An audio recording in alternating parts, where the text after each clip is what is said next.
I'm going to be talking about severing old toxic friendships.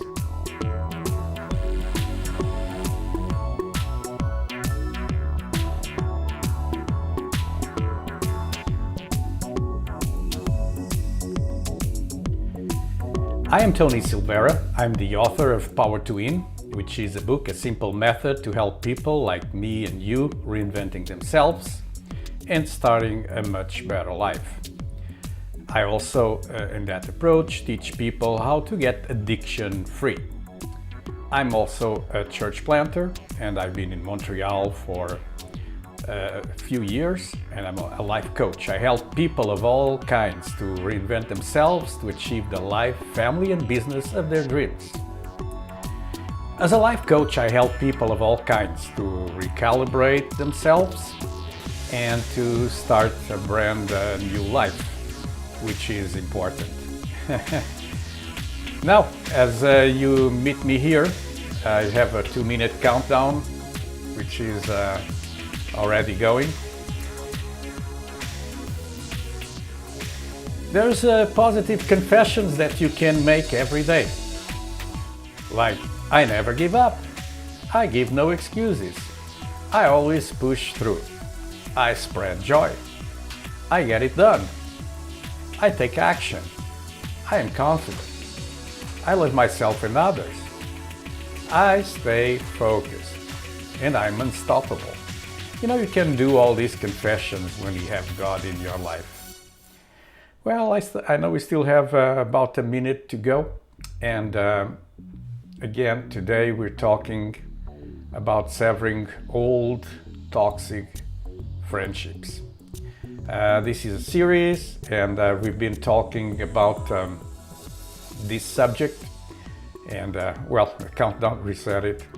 So I guess it will be time to start. And hello, Mimi. I'm seeing a few of you that are getting online. Good evening, Mimi.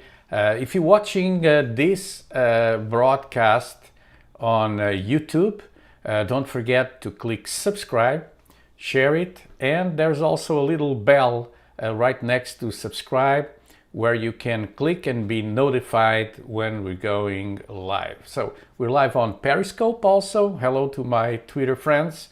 If you comment on Twitter, on Periscope, on Facebook, on YouTube, I'll be able to check what you're saying, and I'll try to answer live. This is my church website right here, over here, passioncenter.org. And right after this meeting, we'll be having a Zoom call. So if you want to talk, take note of the Zoom number 393-979-7997. And without more delay, today I have this subject of severing old and toxic relationships. And you need to focus in your strengths and know your weaknesses. There's a historical figure, probably a myth, but probably also a real man, Achilles. And they say he was as strong as his heel, so that was his weak point. And as we face this season where people are trying to get into their homes, to be protected from this coronavirus, I want to tell you one important thing we need to do is to build our defenses. So today I'm going to teach you how to build defenses by managing your life, getting rid of some relationships. So today's topic, I'm going to talk about transformation and what is a human metamorphosis, practical ways to manage friendships, and I'll teach you 2 ways to cut a relationship. How does that sound? So I know that some of you see me many times with the pastor hat and just teaching you the Bible. Today I'm not teaching you just from biblical principles, but I'm going to be very practical. So I hope you can stay with me to the end. And again, leave your comments, and I'll try also to answer live to any questions that you may have. Now, there's a legend from many cultures. That's the legend of the phoenix. The phoenix is described by the Arabians, the Persians, the Greeks, the Romans, the Egyptians, Chinese, Indians, others. Actually, it's in the Bible. It's mentioned in the Bible. And it's a mythical bird. So it's a bird that lives according there's different lifespans in different cultures, but 500 to 1,000 years, excuse me. And this mythological creature, at the end of the life, will build itself a nest of twigs and then ignite it. And both the nest and the bird will burn fiercely until reduced to ashes. And from that ashes, a new young phoenix will arise, reborn anew to live again.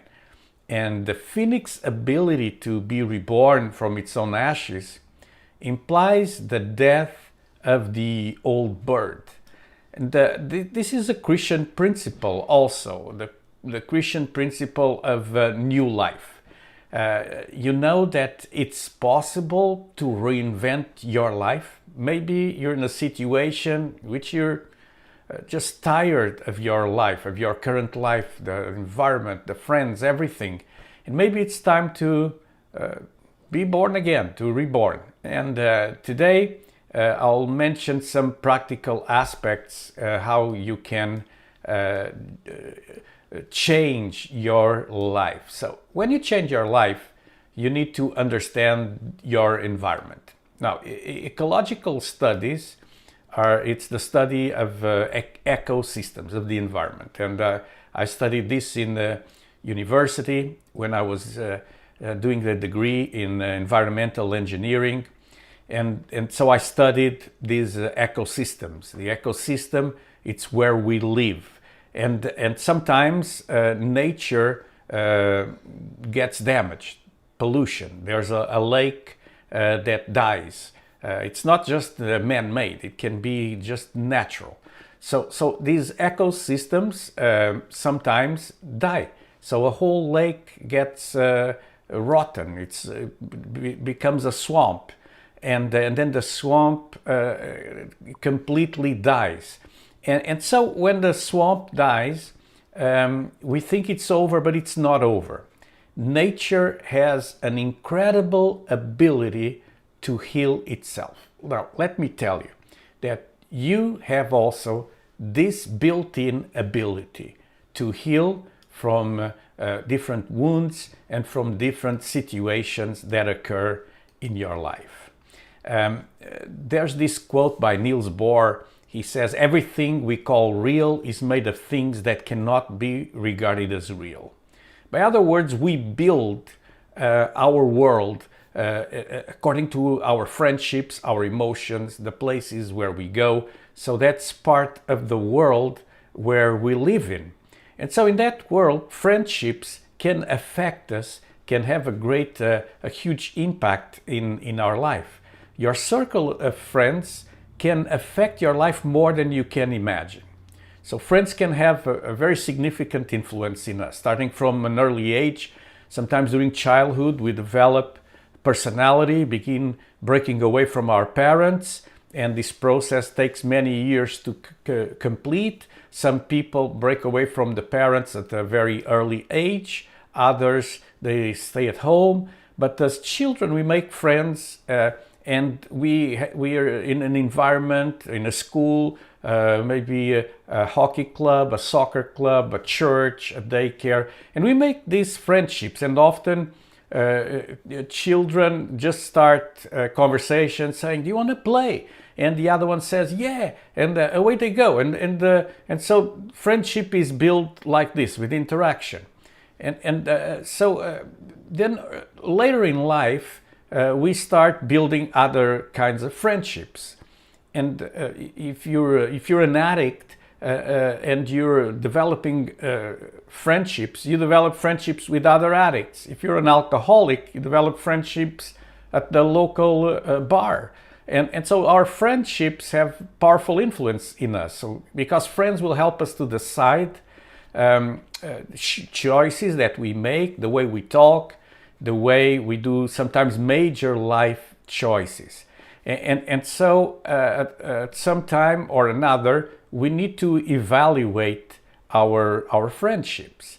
And one of the things that we need to do is to manage our friendships, because some friendships are toxic, and they can be a boyfriend, a girlfriend, it can be a close friend. And so in that process of managing our circle of friends, we need to understand that when we have a group of friends, sometimes it becomes like a mob. And I don't know if you've seen the news lately, where you see people that otherwise will be good citizens, and now they're breaking into stores and they rob TV sets, they steal televisions, they break into different businesses, and they're destroying. Now there's places where they kicking out the police, and it's the mob. It's a very dangerous place to be, because people don't feel responsible for their actions. And so when we're in a group of friends, either a mob or just a group of what we call bad friends or toxic relationships, this can destroy our life. And a long time old friend, a mentor, told me that we must know when to lead and when to follow. And in my life, I had learned both. I've learned how to follow and how to lead. But if you're following the wrong crowd, maybe it's time to break with the gang, break with the mob, and start doing your own decisions. Now, here's the practical steps on managing friendships. And I will advise you to do this, and you can do it with a pen and paper, in a computer, cell phone, whatever. But try to make a list of friends and see.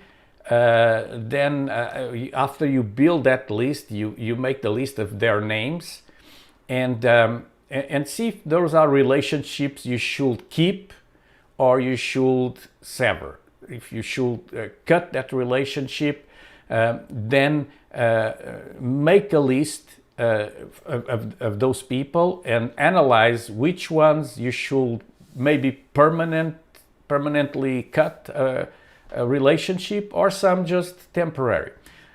Well, I teach this to people with addiction, and of course, when people are in addictive behaviors, they're involved in addictive behaviors, they have really toxic friends, people that lead them to drugs, lead them to bad places, to crime, to all sorts of things. And so in that list, you should try to manage things. But it doesn't matter if you're an addict or if you're a church person, whatever relationships you have. You know, one of the worst places where you can have toxic relationships, unfortunately, and I have to tell you, it's a church. Yeah, you think everybody's holy, but not everybody's holy. So you need to decide who are the people you should engage and who are the people that represent a permanent cut. So after you do this list, write permanent cut or temporary cut, or if you're not sure, write permanent cut. You know, because if you want to turn your life around, it's so important. Your relationships are so important. And this is a hard task. You need wisdom to do this. And wisdom can be cultivated when you are in a position of strength. And if this is not your case, if you feel that you're in a position of weakness, your life is not going well, you know, try to talk to people around you. to a mentor, to a pastor, to a counselor. If you're going to the doctor, to the psychologist, you know, try to talk honestly. And then every person that you marked as a temporary cut, address them in a gentle way. Maybe it's not the right time, the right season to deal with that person or those people. And so if they're really good friends, they will understand. You may tell, listen, I need some time for myself, and thank you for inviting me for coffee, but at this time I really need some time for myself. And if they're good friends, if they're people that you should keep in your sphere of relationships, they will understand. If they don't, if they get mad, you know, what are you saying? Do a permanent cut with them.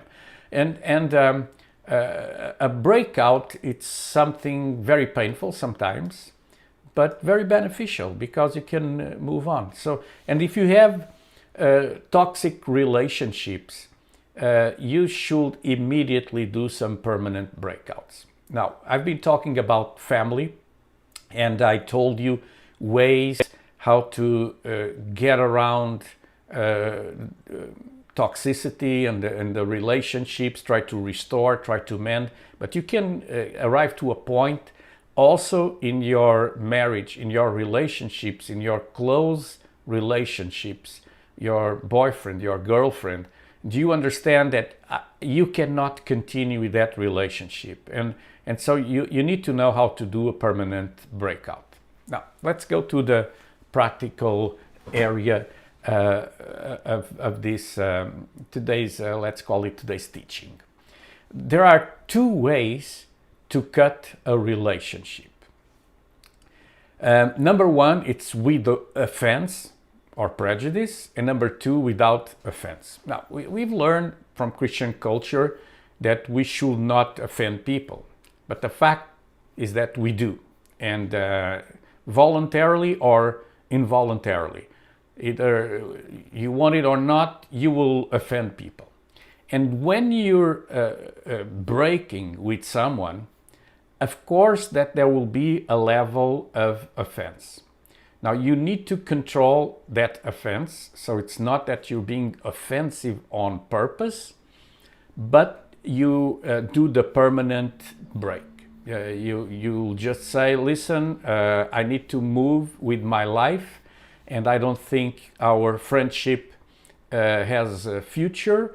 I really would like to let you know you're a fantastic person. Thank you so much for all this time we spent together. The meetings we had, the walks we had, the conversations. But this is it, and and you can be diplomatic like this, or you can also exert a little bit of let's say, of strength.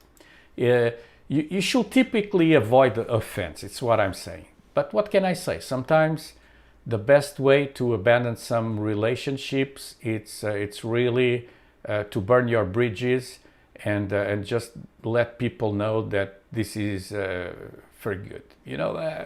Let me tell you a story. When I was a good-looking teenager, I had lots of hair. I was a very popular kid, athletic, I had long hair, blue eyes, and some girls will try to approach me in high school, but I wasn't interested. And sometimes there were dances at the school, those cheesy dances, and teachers will insist that we'll go. They will hire a cheap DJ, they'll place a disco ball in the school gym, and it's cheesy. The music was bad. Everything was terrible, and sometimes the girls will come and say, "How do you dance?" And I will tell them, "Well, I don't dance, but I play basketball, and I will make fun. I will like a jerk," and that was for sure that this will produce an immediate breakout. So that girl will, after I mock her, tease her, she will never try to approach again. Well, I'm not telling you to do this. I'm just giving you an example on how you can sometimes be playful, sometimes be a little bit rude, but make the other person that you're breaking with know that this is it. It's out of your life. And there's some reasons why we should do these types of breakout with offense. It's really to burn bridges, and there are some benefits of doing this. So remember, this is toxic relationships. I'm not saying, you know, to break with your wife or your husband, but if you need to, if you get to this point and you do the break of the relationship, there's three things that will happen immediately. One, you'll have more freedom and confidence in yourself. You don't need toxic people in your life, people that are defying you to go drink, to go on wild parties. You don't need these people in your life. So get rid of those relationships. Number two, second thing that happens, it's the bonds with your good friends, your real, truly supportive friends will grow stronger because you'll put more effort in relationships that matter. And number three, you'll start to attract more like-minded people into your life. So the others get cut fast. You don't need people that are toxic in your life. And again, I'm not teaching you to be rude or nasty. I'm teaching you to be wise and to learn how to get those real. I hope you understand. And if you don't, well, don't get mad at me. This is just practical teaching for life. But there's some people with whom you have a covenant, and so that's in the realm of marriage and partnerships, business partnerships. There's different types of people. So I'm not talking about that shallow relationship, people that take you into bad places. So let me just give you this quick note. People that you have a covenant, one of the most valuable, frequently employed lessons that you learn is how to set healthy boundaries in relationships that you don't want to cut, that you don't want to sever. So you need to build boundaries. And what's a boundary? A boundary, it's your decision to stop allowing toxic things in your life. Sometimes you have a loving brother that is always mocking you, always teasing you. Well, the best thing to do is to establish the boundary, not to cut the relationship. And if you have success establishing those limits, then you don't need to consider a breakout. So seek advice from a professional before you cut a family relationship with or without offense. As a personal note, let me tell you that I have cut relationships with cousins and with people from my family that really affected my well-being. So I decided to do a complete cut, and so there's cousins that I lived with that were like brothers, sisters to me, like really close to me. But through different circumstances of life, they wouldn't agree with my choices, like my choice of following Jesus, of becoming a pastor, of going to church, and so because of this, I had to cut some relationships with people in my family that kind of blackmailed me. It was like it's either you go to that church or you're my family. And I had to tell them, listen, I love you, but my family is those that walk with Christ with me. And it was a tough decision.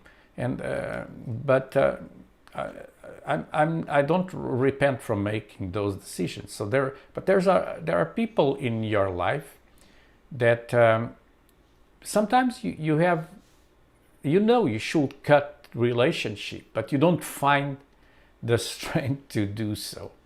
You know what people did in the Middle Ages in Europe, and not just in Europe, but in other places in Asia also, but mainly this is European, and you see me, I'm European descendant, so it's part of culture. But in the Middle Ages, people went to monasteries, and these flourished all over Europe. So wherever you go, if you visit that old continent, you'll see the churches, the history, and you'll see the monasteries everywhere. And what was this? This was a retreat place. They will retreat from civilization to try to start a fresh life. And so they will go to those monasteries. Their spiritual needs were met through prayer, devotion, while physical needs were also met through a healthy diet. So the monasteries were places of healthy life. And through this, people would reinvent themselves. Today, we do not have monasteries. And it's kind of hard. But there are churches that fulfill that role. So let me tell you, you don't need a religion, you need a relationship with God. And there's some places where you can find help, and it will be like a retreat. You can learn how to do these cuts. Now, let me go to a few final thoughts as we conclude today. Who or what is keeping you from breaking away from your past? Just think about it. Think about this, and just get pen and pencil after you listen to this meditation, and make that list. And another question, do you think you need to undergo a season away from everything in order to succeed in your total makeover? Sometimes you do. I had that experience when I was quitting drugs and a lifestyle of not just drug addiction, but drug dealing and a life of crime. And I needed time off, so I spent a year in a Christian retreat place, a whole year. And then after I finished that year, I still volunteered to help people there for extra 2 years. So it took me about 3 years to be away. I cut all my friendships. It was very hard. I cut from girlfriend to everyone, and then I ended up meeting my wife, and I'm so glad I did so. So get ready for an extreme makeover. And again, today I give you more wisdom than Bible wisdom, and I hope you've enjoyed this. Now, it's always interesting to share our thoughts. So right after this meeting, I'll be on Zoom in 5 minutes, about 5 minutes. You have the number on your screen. And again, if you're watching from YouTube, I see a few people watching from YouTube, some from Facebook. If you have questions, I'm seeing here my friend Jean Sambou from Congo. He's watching us from Congo. And my friend Joanna, yes. And so I have other friends also here on YouTube and on Periscope. It's so nice to be with you. Now, I know you may have a lot of questions about this, and you may have different opinion from mine, but let me tell you, in all my years of experience helping different kinds of people, that there is a time to put aside those bad friendships and to start a new life. If you want to reinvent yourself, you need to cut with those bad relationships. And this was it for today. Learn to manage your life.